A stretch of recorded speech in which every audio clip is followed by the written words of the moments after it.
एक घंटे बहस चली, मैं आखिर में एक तर्कपूर्ण बात रखना चाहता हूं। अकाट्य है मौलाना साहब, हम 2014 से मान भी लें, जब से भाजपा सरकार में आई, उससे पहले तो कांग्रेस और गैर भाजपाई लोग थे शासन में मौलाना साहब। तो गाजी की भी आरती हो रही थी, गाजी के मामा की भी आरती हो रही थी, बाबर की भी, कोब की दरगाह पर भी बताशा बट रहे थे, औरंगजेब की दरगाह पर भी इत्र उड़ेला जा रहा था। यही ना, बेरोजगारी दूर हो गई थी, गरीबी मिट गई थी। औरंगजेब की कब्र को 2 लाख रुपया देने से साल में इत्र फुलेल के लिए देश से गरीबी हट गई थी।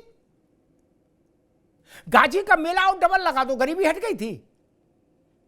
गाजी की कब्र खोदने से गरीबी नहीं हटेगी, मान लिया। गाजी के कब्र पर मेला लगाने से गरीबी हट गई थी क्या? यार कुछ तो सेंस वाली बात करो महाराज। तो भी नहीं गरीबी हट सकती।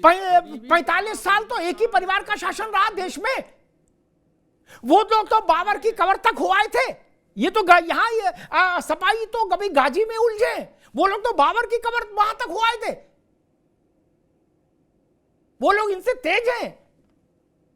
मौलाना साहब समझ रहे होंगे मैं किन की बात कर रहा हूं। 3 पीढ़ियां हो आई बाबर की कब्र पर, गरीबी दूर हो गई बाबर की कब्र पर फातिहा पढ़ने से। हो गई हो तो हमें भी बता दो। सारे लड़कों को रोजगार मिल गया, लड़कियों को। देश में दूध की नदियां बहने लगी बाबर की कब्र पर फातिहा पढ़ने से। अरे कुछ तो भाई सोचो महाराज।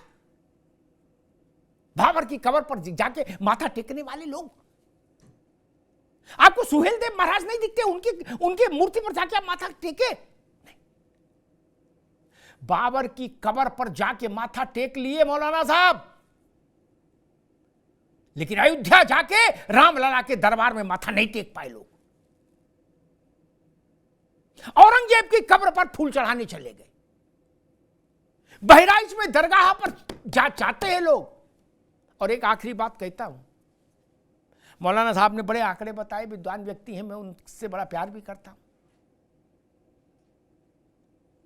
आखिर इस गाजी में कुछ तो कलाकारी थी मौलाना साहब, याद जरा चिंतन करिएगा।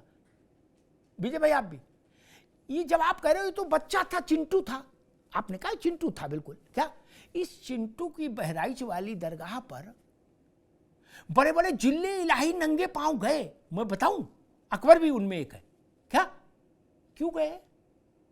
अगर ये पुराना गैंगस्टर नहीं होता तो क्यों जाते ये लोग? बताओ। हिंदुस्तान के शासक गए, क्यों गए? अंताक्षरी खेलने गए थे वहां? इसमें कुछ तो होगा। वो इसमें जो खासियत थी ना, वही हमारे मन की टीस है। इसीलिए हम स्वीकार नहीं कर सकते किसी गाजी को, किसी गजनबी को। ये जान लीजिए। धन्यवाद। कुछ तो सस्ता लो, सब बढ़िया लो, इसमें क्या खास बात है? थोड़े में ज्यादा स्वाद, यही तो है इसकी खास बात। प्रायोजक हैं cancer healer centre, a new beginning.